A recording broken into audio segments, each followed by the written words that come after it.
Out of all the 4 ruins I visited, I'd rank Xunantunich fourth. This was my first ruin, and I quickly learned that while tours are informative, they also can be quite fast-paced. And despite this, the experience was unforgettable. I just might have died of a heat stroke. Now sit back and prepare to join our guide as we embark on a journey through the fascinating history of Xunantunich. Welcome, Sawadee, Mahaba, Namaste, Hola, Привет, Kaiso, Konnichiwa. We're all family here, so subscribe and get your free ebook in the description below.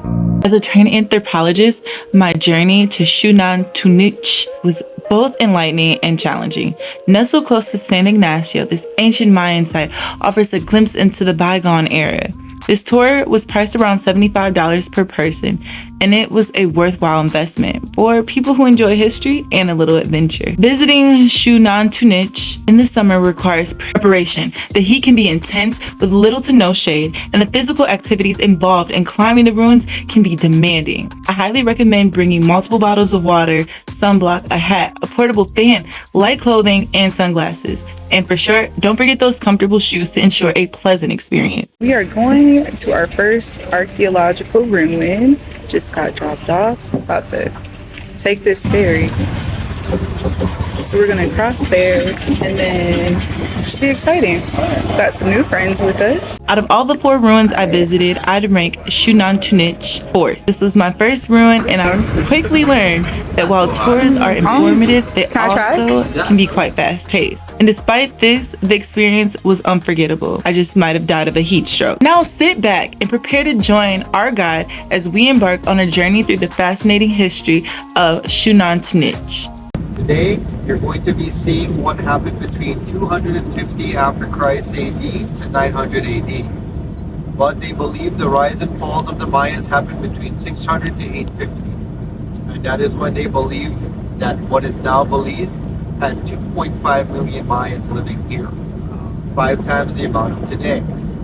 So, ever since you left the international airport or Belize City, they're both considered mile 0, and then they branch out like a Y, and then you come all the way 70 miles to San Ignacio. So the miles count up as you were coming to us. Once you pass mile 13, mile 14, mile 15, 95% of those mountains or hills has a Maya building underneath. So it was all about warfare. Being that it's Michael, right? Yep. Being that you're the only guy here, you're going to be the king, and that means Susanna, you're going to be the queen, and you guys are like sisters, cousins, something like that. I want you to imagine warfare. Do you guys remember those older movies, Lord of the Rings? Oh yeah. It's going to be very similar, almost the same what you hear today. It's all about conquering, being more powerful. So now we kind of jump a little bit more and easier into like medieval times, and you look to the river, and that would be like the moat. When you look over to the left, that is already a wall that went up about 20 feet tall that the Mayans built. So that would be like a fortress wall. Those are already Mayan bricks put together by the Mayans. Archaeologists believe that this was the original crossing, and that there was a staircase that led up and over that 20-foot wall. So there's strong military presence here. Being that they believe there's over 800 Maya sites still covered up under those dirt mounds, we would then know today through all the different researches, this is the second to largest site in the country. Today we know it's about a mile in radius due to LiDAR, the new laser infrared detection, the new ultrasound. So 1 mile in radius, and they believe maximum 30,000 people living here between 600 and 850. So as being the royal family here, you might have allies to other sites throughout Belize. But let's say you have 30 sites that are your allies. You still have over 700 that's coming here trying to kill you and conquer you. And then behind this wall on my left, you drive a mile and a half through the jungles, and you're then in Guatemala. Guatemala is almost 5 times the size of Belize, and well over 3,000 situated Mayan sites. So from the left side, 3,000 trying to kill you. From this side, 700. All warfare. So you had to have some kind of protection. Again, like a moat and a fortress wall on the left. Let's drive the mile up, and then we'll be getting into the area where we start the tour. Once you're into it. If I'm nerding out, geeking out, let me know. So from your analogy then, so were the Mayans, they weren't like one side? Like they would kind of fight, like the different sites would fight each other? Yes, they're the same people, but different, you'd say like little groups. Okay. And Yucatec was more like English today. Okay. But then every culture started adding a little, then nobody understood each other. So like if there were Mayas from Belize, from Guatemala, from Mexico, nobody understood each other. There was different variations. So when the Aztecs came in, did they kind of group up then, or were they still pretty scattered and kind of separate? No, bro. When the Aztecs came in, like after 1200, the Mayas were already depleted. Oh, they were gone. Okay. They were still here, but they were super weak. Okay. And that's why a couple hundred years later, the middle 1500s, when the Spaniards came in, they saw the Mayas and the Aztecs fighting. And then they realized that it wasn't just Mayas. The Aztecs were the more powerful because they were a little bit more concentrated working together. Mayas were just kind of there. That's why the Spaniards chased the Aztecs into the northern Mexico and conquered and took over the Maya, the weaker race. Mayan buildings or structure, this is the same thing that you would see. This was basically either a structure, a house, a wall, something. But with time, the same trees and leaves, they rot, disintegrate, stronger carbonic acid is formed, and it just breaks apart the porous limestone. So this is original Mayan from way back. You see the green beam, the same thing's happening here again. It's usually palm trees that it kind of like squeezes to death. And in the background, you'll see another one there too. But I want you to concentrate on just the palm tree here. In English, it's cahoon palm, Spanish corozo. And when you look at this, it is a true adult because it has a true trunk system, and there's those triangular twigs starting right up here again. But when you look up here where the beam points at, there's clusters of nuts hanging. And when you look to the ground right there's one of those nuts. Each one of these nuts, about 99% that fell to the ground, a small little tree starts sprouting. And that's where the Mayas were looking for, because they knew the soil was fertile. They would clear around these palm trees, the cahoon palm.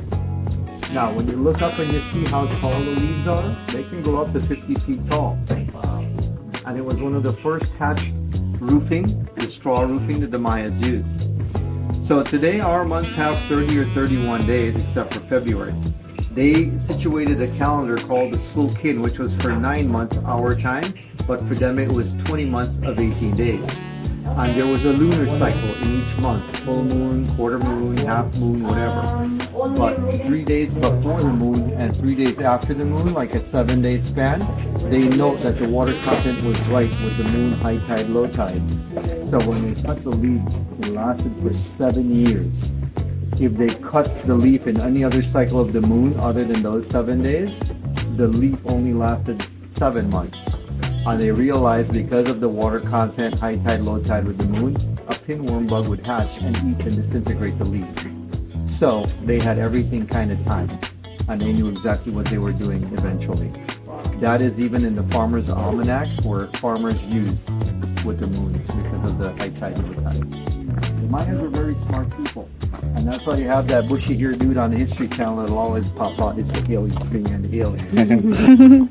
A little portion. It put fear into you. And what did you do?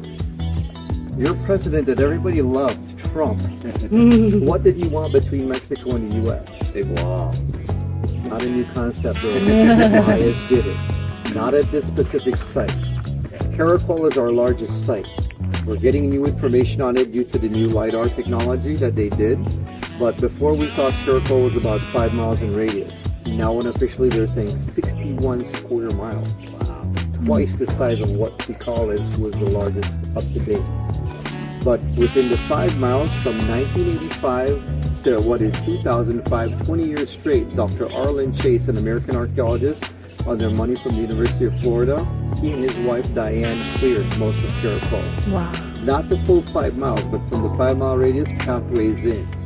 And he is the one that actually notes that when you drive to Caracol today, on both sides of the parking lot, there's a 4-foot natural boulder rock wall that the Mayans were building.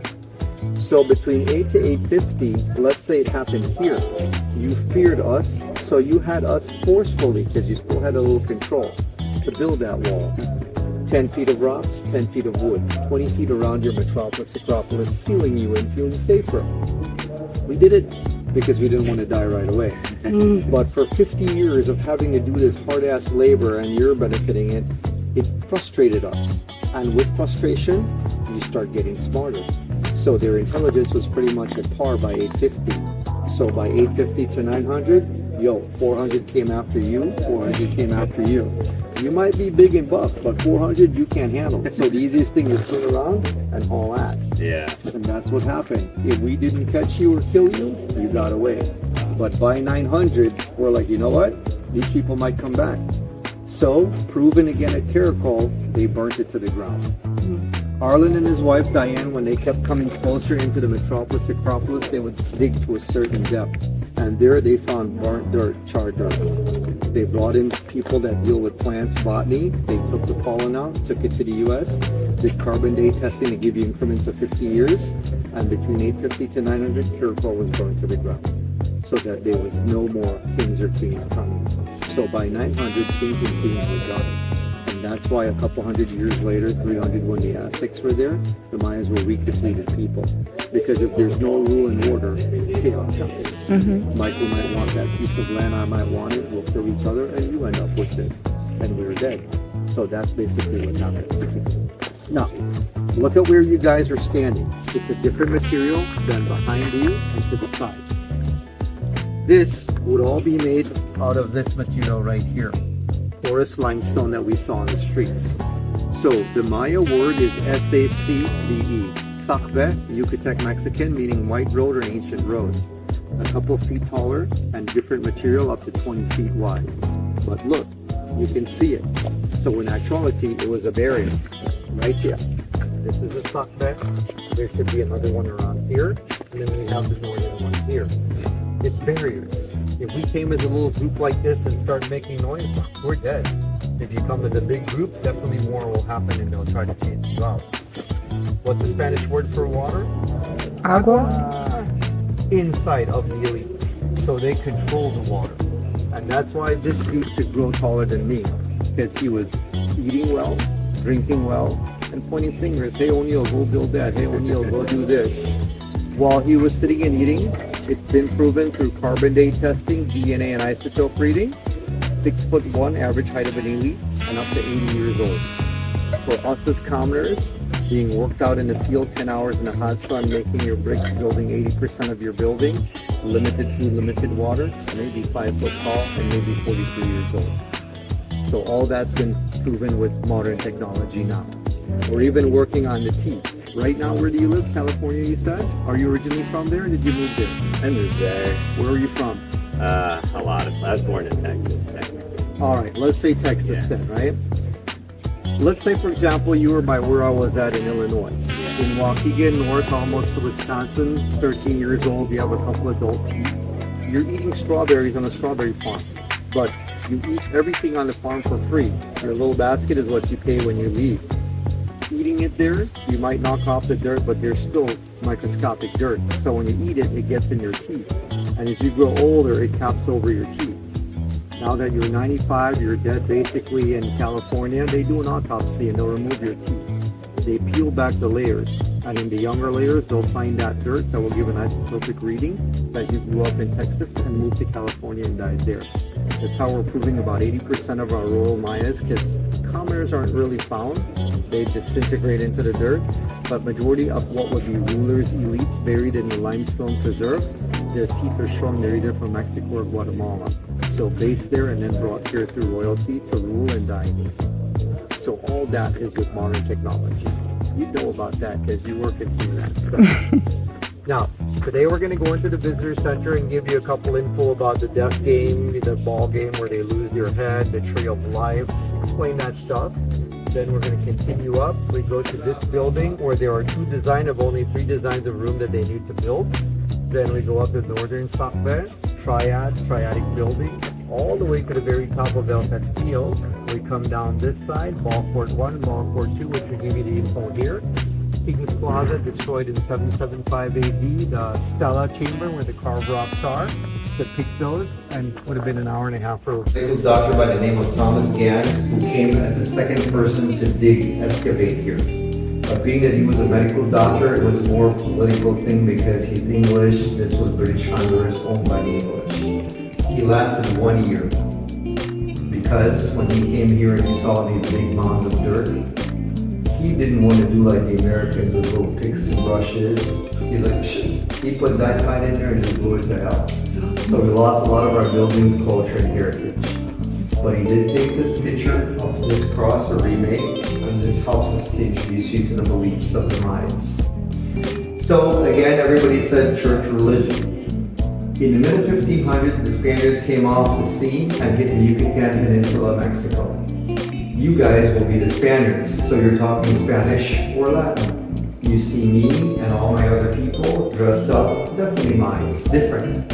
Communication was definitely a barrier. If you're talking Spanish and you ask us like, hey, what is your name? Let me hear it in Spanish. That or not good, hola, ¿cómo te llamas? Something like that, right? So we looked at you as you spoke, we didn't understand you, and we looked at each other and we're like, Maya, Maya, Maya.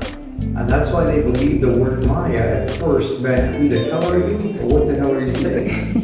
But in Mexican Maya, it means corn, because they believe we are the third creation. In the first creation, they believe that they took clay, mud, dirt, and they formed the human shape. But we didn't come to life. So the gods looked at each other and they're like, dude, I think we messed up. So with water, they dissolved it to quickly wash away their mistake. In the second creation, they took sticks, twigs, and they formed the human shape. And bam, they popped into life, but they were all clackety, moving like this, because there was no brain, no tongue, no joints. The gods looked at each other and like, yo, I think we screwed up again. So they took fire and they burned it to get rid of all the evidence.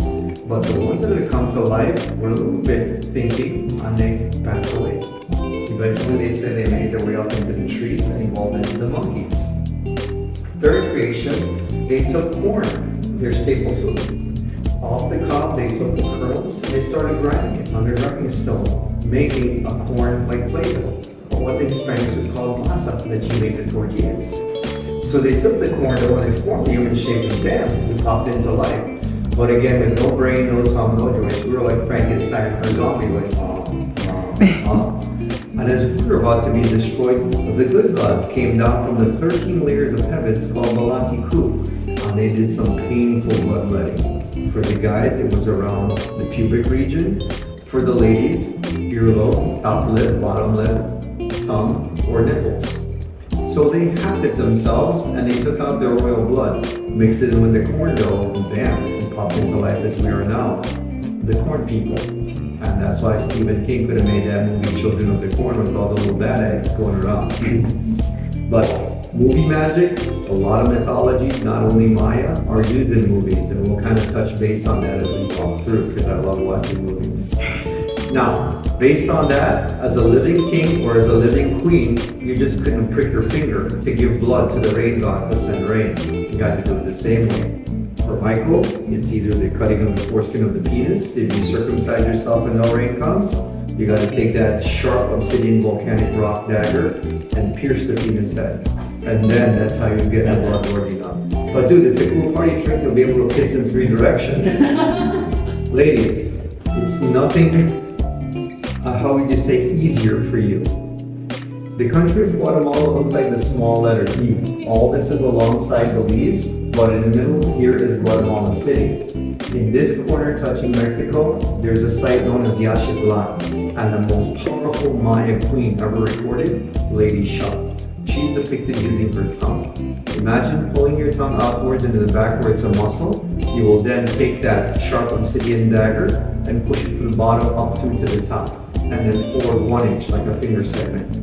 While your mouth is filling up with blood and you're spitting it out, you will find a piece of rope. And in that rope, tiny pieces of obsidian shard, which are like glass pieces. Once the rope is filled with it, you pull it through your tongue and pull it up and down, straining your tongue more. She's depicted twice doing that on carved rocks. And then the blood was working enough for the gods. Because they did it to bring this, they did it. So after communication was established, you, as the Spaniards, introduced us, the Mayas, to the cross. Your number one thing was conquering land and converting people to Catholics.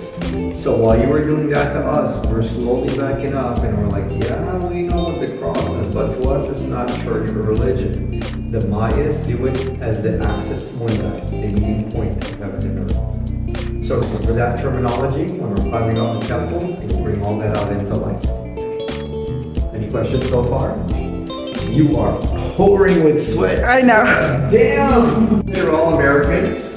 I want you to look at this and imagine your gymnasium, your auditorium. In high school, you had your pep rallies, you had homecoming, all that stuff here. This red piece would be like the basketball court, where it's the wooden part. What it has is the north and south. You have your stuff cardinally set. And in the west and in the east, these would be the cheers, the bleachers that come out movie theater style. Once the cheers are out, concrete masonry workers would then kind of like put a little form board and a form board here. So when they pour the concrete, it stays in this angle. So this was part of the playing field. From here, it is said they measured 20 feet up, and in the right, which would be the east, a ring comes out sideways, Harry Potter's cribbage style, the painted red for the color of the rising sun. In the left, west, the ring comes out again, 20 feet up, and the ring is out, painted black for the color of nightfall. We don't really have anything written on this. The site that you all went to, Chichen Itza, if you recall, there's a carved rock there with the image of a ball game player in his uniform. I'm not sure if the hands are correct, but in one hand he has a decapitated head, and in the other hand a ball they played the game with. Are you all familiar with hacky sack? Okay, but with hacky sack, it's a very small little ball, crocheted with little plastic pellets, and you could use your feet and your hand. In this game, you couldn't. That's why it's called puck the puck, because it actually means knees, hips, and shoulders. But the ball was yay big, but solid resin of the rubber tree, so up to 10 pounds heavy. Can you imagine hitting 10 pounds with your elbows or your knees? That's why 50% of our crowd is played 50 cymbals. They were always bucking head. They never agreed. Even if you were like husband and wife, you still buck heads now and then. And I know she would kick their butt for us. She's like, but it makes it exciting. That's why, like me, I always fight with my wife, and she wins in the end, but it makes it exciting. Now, no time frame, nothing. Eventually, there was a book written in the highlands of Guatemala, the Popol Vuh, Book of the Community, 1554 to 1558. In that, it kind of mentioned something about this, but eventually the Catholics got their hand on the book, and a century and a half later, they rewrote it. But it is now the losers that lose their head to mass Catholicism. In this one, it is believed originally for the Mayans, the winner loses their head. It is played at the end of a 20-year cycle known as an Ahau cycle. Right across from where you're staying, they have the chocolate factory, Ahau. It says AJAW, but it's pronounced Ahau, a 20-year cycle. So based on that, every 20 years, only royals could play, but the winner was decapitated because the head is offered, and they believe it's a royal offering, prestigious to the gods, so they will reincarnate you right away. And if you weren't in a royal status, you come back as like a king or a queen, depending. And then you would go be somewhere in alliance with the sun, because they had to conquer somewhere to get someone royal to play against you. So this is the ball game of the puck. The ring here was found here. Not all sites have rings. This rings that you see here have snake heads, which is more Chichen Itza, more an Aztec thing later on. Mayans were like Belize, we're lazy. We just formed it, painted it, that's good enough. Cotton tree or tree of life. Again with the movies, the Avatar had a tree of life, similar to what the Mayans believed. So the trunk of this tree could be from 3 feet to 6 feet in diameter. On average, it would go 300 feet tall, and then the first branches always went left and right, and then up. So like an American football field goal post or the letter Y. They believed their world was flat, but when we think flat, most people think square or rectangular. They believed it was diamond shaped. A diamond underworld, Shivaba, 9 layers of hell, Middle Earth, and the 13 layers of heaven, Polaniku. This tree went through all of them, joining them. So when you look at this diagram, it's sort of like that. You have what looks like a big pyramid upside down, 9 layers of the underworld. So when you go into a cave and you look up and you see stalactites, The Mayans would believe it's the roots of that tree penetrating into the underworld, connecting it. So as a king or a queen veiling yourself, you burn the blood and it will turn to a smoke called the vision serpent. It travels through the underworld, through Middle Earth, and into the heavens where the rain god would accept and then send the rain. So the stapa tree, kapon tree, cotton tree, or tree of life. It is called the cotton tree because when those branches are 250, 300 feet, it gives massive pods once or twice a year. And when it falls to the ground, it cracks open. It's like those little dandelion balls that you blow, and that was cotton is for them to make mattresses and pillows. So the tree of life, say the tree. It would actually be 6 foot to 6 foot 1 inch, the height of an elite. We have a polychrome bowl here, which looks more like a cereal bowl, but 3 or more colors poly. And then the joints are the one that has a little extra buildup, so calcium, arthritis was one of basically their downfall. We had jadeite earrings, we had obsidian pieces, but they're all in the museum in Missouri for the last 3 years. During COVID, they took it up, and they just renewed it for another 7 years. It's like that movie night at the museum, where they will rent it to different areas, and then the money helps us with digs and stuff around here. But this is a crypt that it was found, not a tomb. So Michael is the king here. You could serve as a king 52 years in one lifetime. If this was the outer perimeter of your building, you had 3D stucco faces of any one of your most important 52 gods. It could be the rain god, the moon god, the sun god. But after 52 years, you have to add at least a 3-foot cap, hiding these and putting new faces. So if you were only serving 20 years and I come in and I kill you, these faces are no longer important. I won't wait to 30 some years. So I will cap it and hide those and put the faces now I want the people to worship with me. So if you are doing that and your nephew dies, that room that was there, you just take boulders and backfill it. Or, like if he died, throw his ass in there and it becomes a little crypt. And that's how we found him in the year 2000, 24 years ago. Why is he compressed the bones? They just kind of like put it so it could fit the I space. see what you're saying. Yeah. Now, we did do cranial modifications and stuff, but we'll talk about that a little bit more up as we get to the base there. All right, left is the bedroom, middle is the throne room, right is the bedroom. We're gonna go to the middle and to the right, which are a little bit more detailed, and then we'll give you the info on those. Let's head on up. Boy. WD-40, man.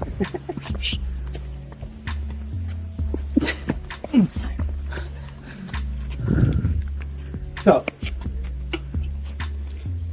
look at the 3 mounds, A2, A3, A4.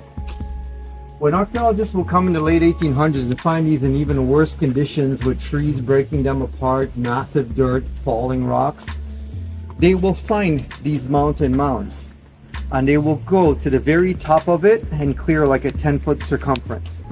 Once they do that, they're going to start digging down, depending on the height of the mountain, maybe 10 feet, maybe 12 feet.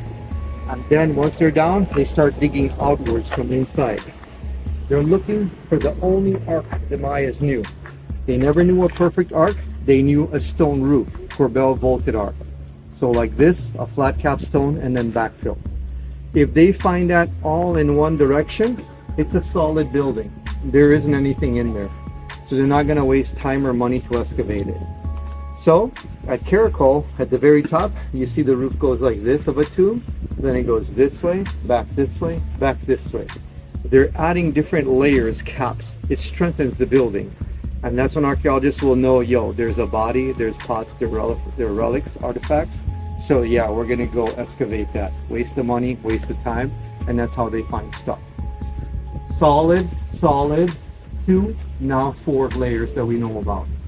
And that is where the body that's in the museum was found, right up there.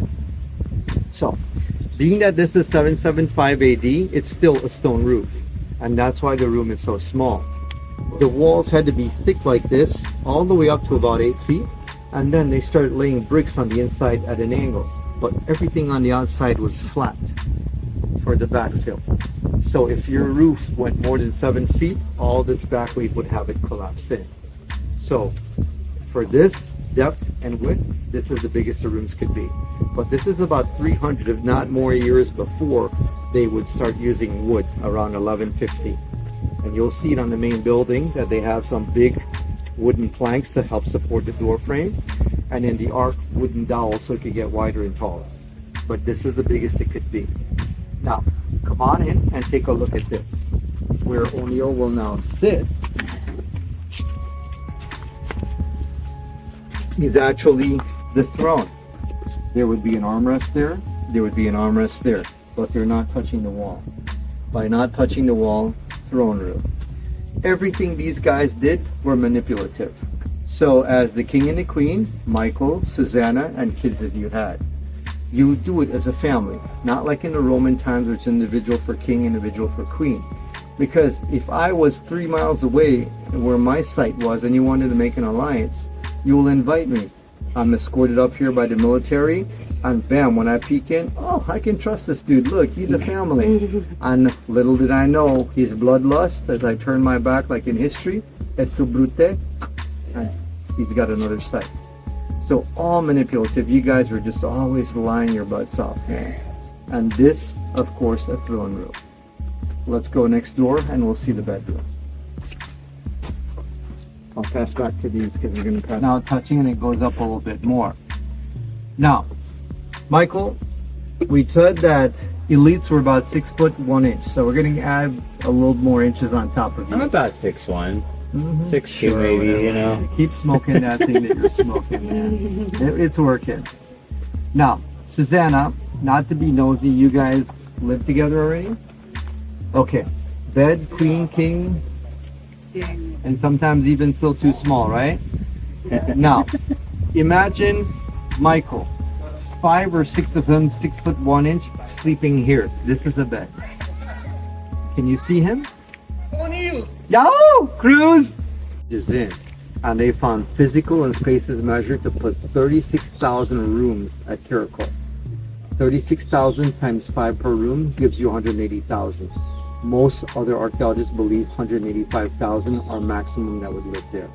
So it's a little professional guess, as most are, because remember, all we know about the Mayas are 10%. 1% is true fact, 9% is speculation. That's why sometimes for a smile for the camera, a lot of people would say it's BS, but not the bullshit, basic speculation. All right, so that's basically the concept of the bedroom. We told you about the throne room. The last one is known as the waiting room, which is like a small letter L, which we'll see going to the king's palace.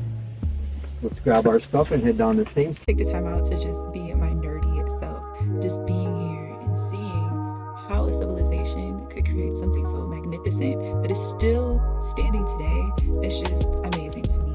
Understanding the complexities of different groups to work with one another, integrate with other communities within the area is amazing. Not only is this one of the well-preserved Mayan ruins here in Belize, but there's more than just this one. They're scattered all throughout Belize. And I think when it comes to understanding Mayan civilizations, you don't get to hear too often about Belize. That's not something that I was taught. So being able to try to survive the sun and see what was able to be excavated was amazing. Also seeing and knowing that someone had to excavate this by hand is another reason why I never chose to be an archaeologist. Shout out to the archaeologists that were able to discover this and preserve history, culture, and the identity of the indigenous And here you have a big ear, an ear flare, Hindu dot, eyes, no nose, very long tongue, and something trickling out the side of his mouth. That is the rain god. His name is Chak. In Mexico they call him Chakmur.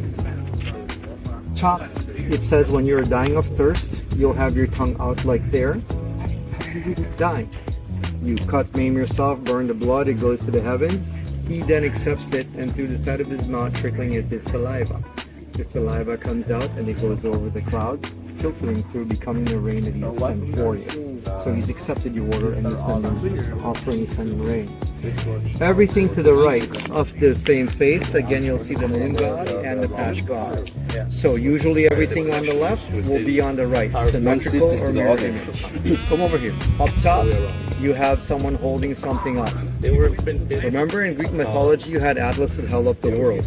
Maya mythology similar. There are 3 flat layers. What stops the trees from falling on each other? Those little mini atlases known as Bacab, B-A-C-A-B. They hold the world from collapsing on each other. Then you will go the cubby hole to the left. This is the snake's body. Here you have the snake. Then you have what looks like gills or wings, an eye, the top jaw, venomous teeth, tongue, but no bottom jaw. When you see a jawless serpent, it means the underworld, the 9 layers of hell. So that is talking about the underworld. And the most infamous story about the underworld are the hero twin brothers. Ishpalanke and Hanapo were eventually sent into the underworld to compete against the death game, the ball game. It is said that they lost in the Catholic book and they lost their heads. Eventually they were reincarnated, and when they came back they were byproducts of the gods, so they came back super powerful. They defeated the other gods of the underworld and became the rulers. But they had one son in specific that ruled over all other Mayan gods in the future, known as Xunantunich, the creation god.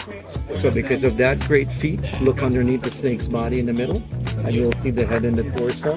The head and the torso. Hero twin brothers, Ishpalanke and Hanapo. And then over to the left, it'll be the same again. Cubby holes, and here's a cab holding up the corner. So all this is art. 9 feet tall and around the entire building. You want a picture up there? Of this. You're gonna go up the stairs and in the middle stand on their chalk. Let me grab a couple pictures. So I'm definitely dying trying to get up here. So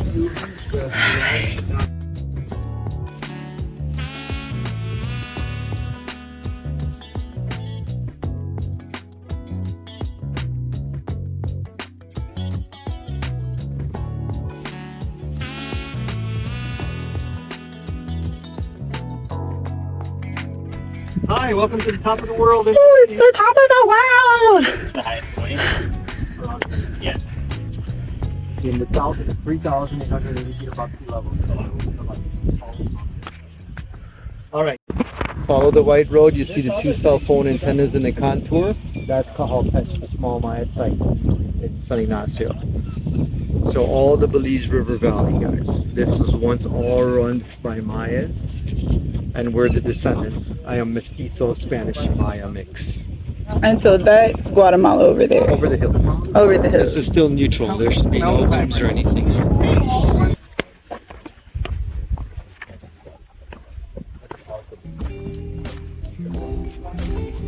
This is the 70s. This right side fell down. The left side was salvageable. So behind 3 feet, we have the real piece of this. But this was done between 2000 to 2004 by UCLA. The most important depiction is the sun god. See the cross-eyed there? The buck tooth keep missing, then they start again. So this is the sun god, Kinitahau. And for the ladies, if you grew up a little girly playing with toys, what does this one look like? Kitty. Girly, Micah. They said the girls, man. But yeah, it actually looks like it, but it's actually the earlobe. June 1st, 2 of July, at the San Ignacio Resort Hotel, we have an archaeology symposium.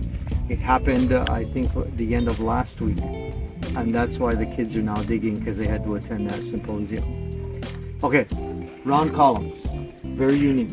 About 28 years ago, this was excavated, and a couple of years later, they covered it back up.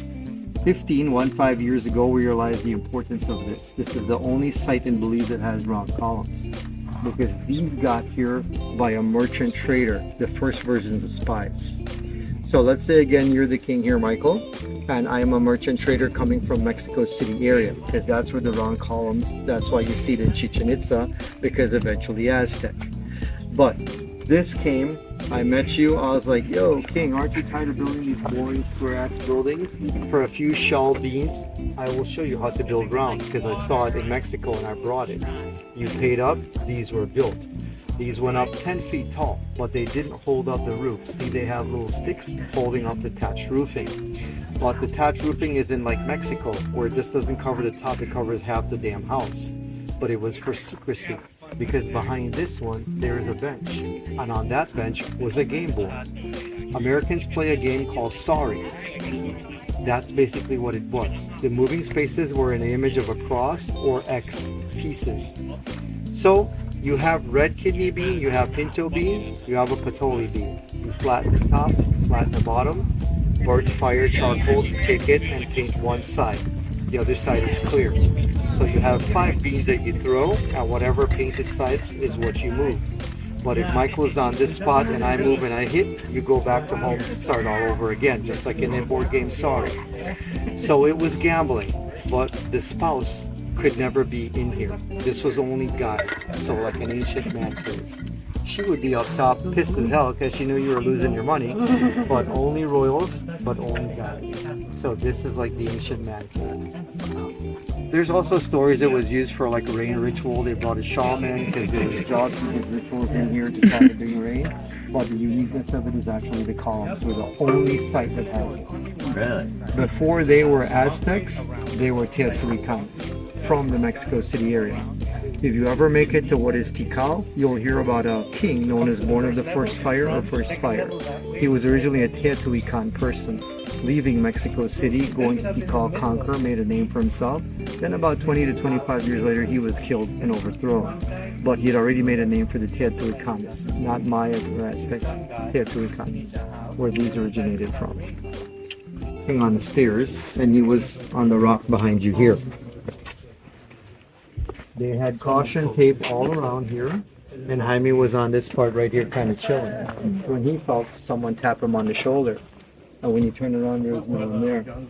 So, a little while later, he was tapped on the shoulder again, and eventually led him to a building down there where they did find a human remain.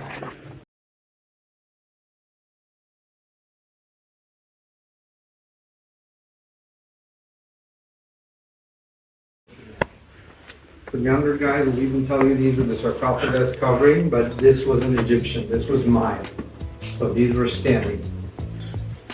849 is the last one made in Belize, and it's right here. You will see that the headdress of the king is made with feathers, but of a bird from Guatemala known as the quetzal bird, same as Costa Rica, a small to medium size with very long, beautiful feathers like a peacock. So royal headdress. He's sitting down. Here you have his power staff, his cane. And because of the design, we know it's around 849 AD because they change the shape, the design every so often. Because the only hieroglyph we can read is right here. This should be the head of a jaguar on this side, but the head is gone. And here's the butt and the tail, and his legs are on other hieroglyphs. With all of this missing, this falls into what would be 9% speculation. But whenever you see a headless jaguar, it means someone of royalty, a king or a queen, is going to be beheaded and sacrificed. That person is at the bottom here. The top of the head is missing. You'll see the nose, the mouth kissing the ground. Kings were fluffy, healthy. Legs are hog-tied, arms would be hog-tied. And their earring would be obsidian or jadeite. So the earring was removed and replaced with paper, but he'll still be decapitated. The name of this king, 18 images of the Coel. 29 years younger, this is him again. You'll see a big, massive headdress here, and he even has feathers on the side tied around his waist, so like a carnival kind of outfit. But he wants to look bigger, more powerful, because this is warfare. Here is the spear, here is the shield. He will have jadeite necklace, armbands. He will have a big, massive belt buckle, even hanging. Because on his ceremonial kilt or skirt, he could have grandfather's or dad's skull hanging, showing the family lineage, the warriors he comes from. We mentioned that he stood Charlie Chaplin style. This is his leg coming down and from the top of his feet to the toes and then back to the heel. Same thing here, legs, top of the heel to the top of the foot to the toes, back to the heel. So he's standing Charlie Chaplin, sideways. He has 10 hieroglyphs, 1, 2, 3, 4, 5, 6, 7, 8, 9, and 10. This is said to be the real name of this site, but when we found this, this was under 30 feet of dirt. When we were up top looking towards Guatemala, you couldn't see the base because there were trees. If you look out, the grass that you see, that's the base. 30 feet underneath that is where they found these. Because by 900, you as a king didn't exist anymore. You were gone. They left these standing. By 950, kids were asking, hey mom, dad, who's that dude? Oh, some a-hole that was taking advantage of us. So they're like, let's break it, bury it. We don't have any questions about that dude anymore. So these were buried, and that's why they're in like terrible shape. Now, over here, Maya calendar 9/19/10/00, the long count. Look here. Keenly, you will see there are 4 dots. 1 dot, 2 dot, 3 dot, 4 dot, and then there's a line. Each dot is a 1, the line is 5, and this is the Katun, the 144,000 day cycle. You then have 19.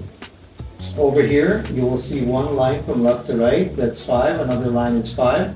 So in the cracks, you have 4 dots and another line to give it the full 19. 10 would be around here, 0 and 0. Because remember, it goes left, right, under left, right, under left. The long count. And after you add up all these days, 820 AD is when this was made. All right. Thank you so much for your time. Let's head on. So we're eating some ice cream at this local place, and I have soursop, which I hear is pretty good for you, but